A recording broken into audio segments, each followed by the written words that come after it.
Saber lidar com alegrias, doenças, tristezas e esperança. Isso é parte da vida de um médico.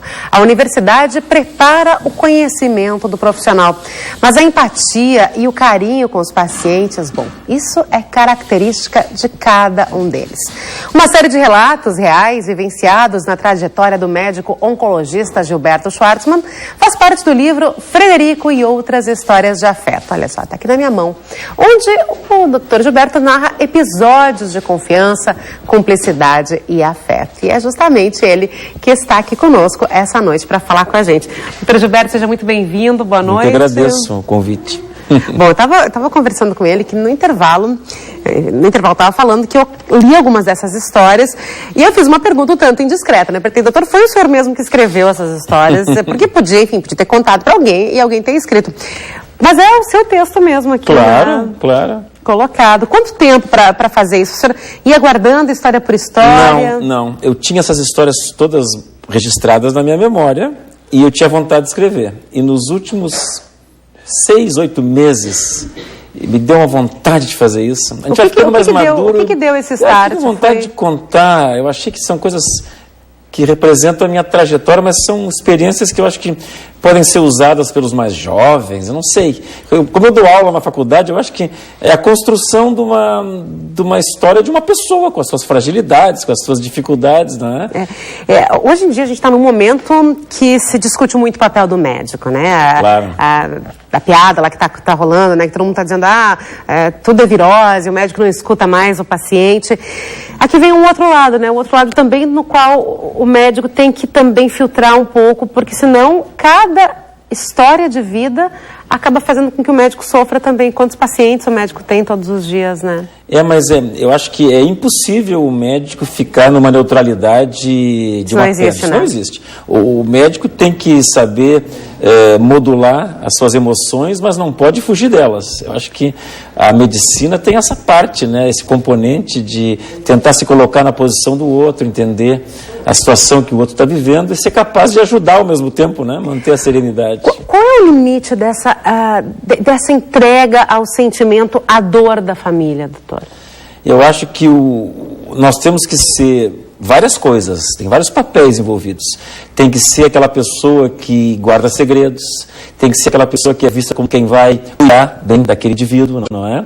Que mesmo quando as coisas não dão certo, vai ser um bom cuidador, porque curar vem de cuidar, né? No latim, curar é cuidar, né? O curador da Fundação Acúria Metropolitana, né? Curar vem de um termo que é cuidar, né? Nós somos cuidadores, então é importante isso. Pois é, e tem uma entre várias histórias aqui, uma delas me chamou a atenção, porque o seu paciente terminal lhe pede que o senhor faça contato com o irmão, né? O irmão com o qual ele já não falava há mais de 6 anos, porque tinha tido um problema financeiro no meio.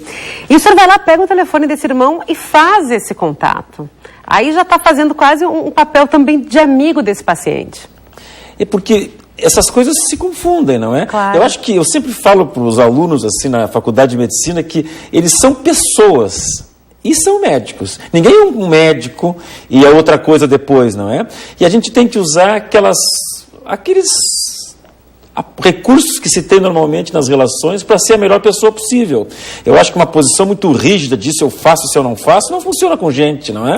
Então é importante, se no momento a gente acha que é bom para aquele indivíduo, a gente agir de uma certa maneira, e isso não fere nenhum princípio médico, não atrapalha, não é inconveniente, não é negativo, por que não?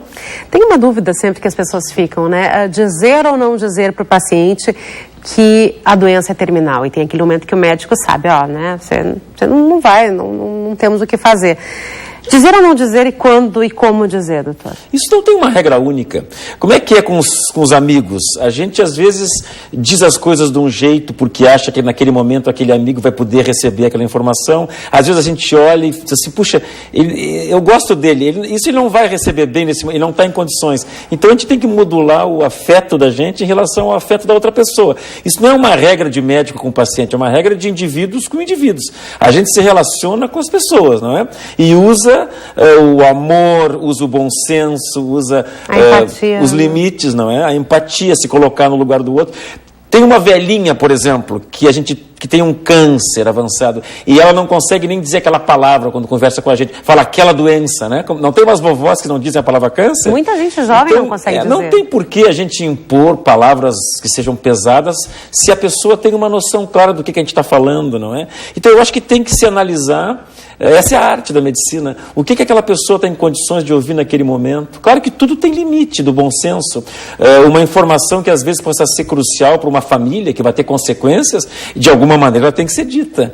Então, é uma questão, não tem uma regra única. Eu acho que não existe uma fórmula para isso. Pois é, o senhor fala do câncer, né? O câncer que, ainda bem, hoje em dia, cada vez mais tratado, né? O senhor disse aí, entre crianças, de cada 5, 4... Ficam curadas hoje, né? Em adulto também houve grandes progressos, mudou muito. Mas ainda assim é uma doença pesada, né? Ainda claro, assim tem um estigma, né? A gente não muda uma mentalidade de uma hora para outra, né? Então ainda nós carregamos ainda aquele estigma de séculos, né? Até de doenças com caráter de uma coisa nefasta, e incurável, né? Irresolvível, mas graças a Deus melhorou. O que é o mais difícil? É aquele paciente que quando tem o diagnóstico nega, né? E segue vivendo, ou aquele paciente que já sai procurando todas as curas possíveis, sejam elas práticas, sejam elas milagrosas. Qual é o mais difícil? Eu acho que aí é nisso que está a arte da medicina, é a gente entender, fazer uma leitura de como aquela pessoa reage, de como ela se encontra naquele momento e tentar ser o melhor médico possível dentro daquelas condições. E as pessoas têm autonomia sobre suas vidas, é muito importante isso. Elas têm o direito de trocar de ideias quantas vezes elas quiserem. Tu vai olhar uma história aí sobre a Copa do Mundo, que tu vai gostar, que é exatamente isso. É uma prova contra a nossa onipotência de achar que a gente pode cuidar do destino dos outros e dizer quanto tempo alguém vai viver e traçar planos muito assim fechados, né? As pessoas têm o direito a fazer o que quiser com as suas vidas, né? A gente tem que ter muito cuidado para não ser onipotente. É verdade. Doutor Gilberto Schwartzman, histórias de afeto. Frederico e outras histórias de afeto. Eu vou lhe dizer que eu comecei a ler, eu tive que parar porque a gente tinha que começar o programa, mas tá maravilhosa. Algumas são tocantes, algumas me fizeram borrar a maquiagem, mas faz parte também. Faz parte, Amanhã, às 19h, lá no Shopping Moinhos, na Saraiva, vai ser as assinaturas. Eu vou ter o maior prazer em receber os amigos e os interessados. Gente, vale muito a pena. Eu vou dizer para vocês que as histórias que eu li aqui são histórias muito tocantes e mostram um outro lado até da própria doença, aquela doença que você fala, né? Ou do próprio câncer. Obrigada, doutor, por dividir um pouquinho da sua história, um pouco da esperança também com esse livro. Mesmo.